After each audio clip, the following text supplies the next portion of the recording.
నమస్తే అమ్మ, నా పేరు యాదవ్ రెడ్డి. నేను ఎన్పిఎం రైతుని. నేను మా ఇంటి దగ్గర పశువుల పాక వేసినాను, దాని గురించి మీకు చెప్తాను. అని క్యాటిల్ షెడ్ లైనింగ్ ఎలా నిర్మించావు? దీని పెద్ద పని ఏం లేదమ్మా. ఇప్పుడు ఏంటంటే క్యాటిల్ షెడ్ లైను ఇదే బురద అవుతుంది అని అట్లా వేయకుండా ఏం చేసినంటే కంకర ఇసుక తీసుకొని ఆ రోజుకి ఏమైంది తాత్కాలికానికి ఒక మేస్త్రిని చిన్న ఒక ఆయన తోలుకొచ్చి మంచిగా బెడ్ ఇట్లా వేసి కంకర ఇసుక కలిపి వేసి ఇంకా సిమెంట్ కలిపి వేసినాము. వేసి కొద్దిగా ఏటవాలుగా బురద కాకుండా, అది ఒకవేళ మూత్రము పెండ వచ్చినా కానీ మూత్రం అట్లా పక్క పూట వెళ్ళిపోయేటట్లు, మళ్ళా పెండ తీసి అక్కడ పక్కకి వేసుకుంటట్టు రెండు ఒకతాన కలవకుండా చేసినాము.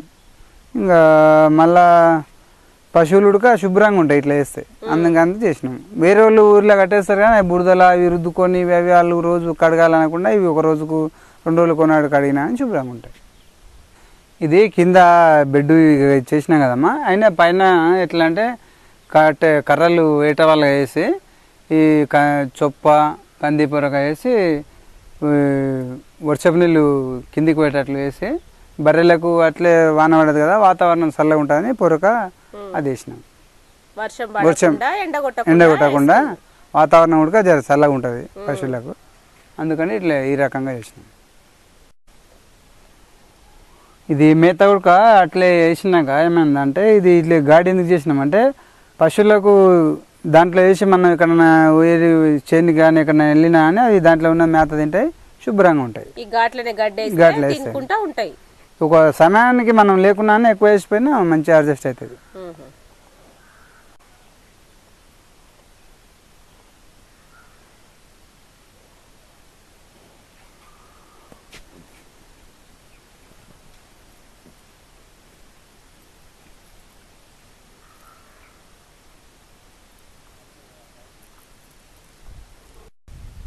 అని ఈ పశువులు పోసిన మూత్రాన్ని ఎలా సేకరిస్తారు? ఎందుకమ్మా ఇంతకుముందు చెప్తే కదమ్మా, ఈ బెడ్ ఇప్పుడు ఏటవాళ్ళు వేసినాం కదా, ఇక్కడ కాలువ ఉంది కదమ్మా, ఈ కాలువ పోంటి పడి ఇట్లా వెళ్ళిపోయి ఇక్కడ ఒక కుండ ఉంది, ఆ కుండలో సేకరిస్తాం. అన్న పశువుల కొట్టంలో మూత్రం సేకరించడానికి కుండ ఎక్కడ వాతుకోవాలన్నా? అది చివరికి ఆ కుటుంబంలో పశువులు పోని జాగల పాతుకొని అక్కడ పాతాలి. పశువులు తిరగని చోట పాతుకోవాలి ఒక మూలకు.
ఈ కాలువ ద్వారా పశువుల మూత్రము కుండలకు సేకరించబడుతుంది.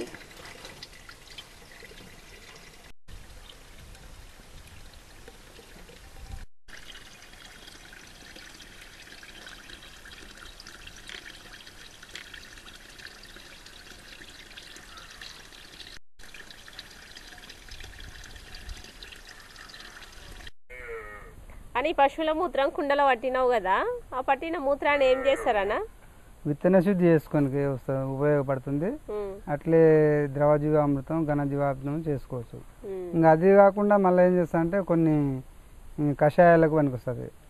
బ్రహ్మాశ్రము, అగ్నాశ్రము, నీమాశ్రము, అట్లా ఇంకా కొన్ని ఇతర కషాయాలలో కూడా చేసుకోవచ్చు. అందుకు ఉపయోగపడుతుంది. మిగతా కషాయాలకు కూడా వాడుకోవచ్చు. అంటే ఈ పశువుల మూత్రము సేకరించడానికి ఎలాంటి ముందు జాగ్రత్తలు తీసుకోవాలి? పశువుల మూత్రం ముందు జాగ్రత్త చర్యలంటే పెండ పడకుండా చూసుకోవాలి. ఇంకా ఈ కాలువల చెత్త చెదారం లేకుండా నీట్గా క్లీన్గా చేసుకోవాలి ఎప్పటికప్పుడు. ఇంకా మళ్ళీ గడ్డి పడకుండా చేసుకోవాలి. కుండలో చెత్త చెదారం పడకుండా పైన మూత పెట్టాలమ్మా. పెండ అది ఇది పడకుండా గడ్డి పడకుండా మూత పెట్టాలి. నిండిన తర్వాత అది తీసి ఒక క్యాన్లో ప్లాస్టిక్ క్యాన్లో పోసుకొని దాన్ని మా ఎన్పిఎం పద్ధతిలో కషాయాలకు వాడుకోవాలి. పోసుకోవాలి. కుండలో నించిన పశువుల మూత్రాన్ని ఒక బకెట్లో కానీ ఒక డబ్బాలో కానీ తీసుకొని నీమాశ్రమ కానీ బ్రహ్మాశ్రమ కానీ వివిధ కషాయాలకు వాడేటందుకు పంచగవ్య ప్రతిదాన్ని కానీ కషాయాలకు ఉపయోగించుకోవచ్చు.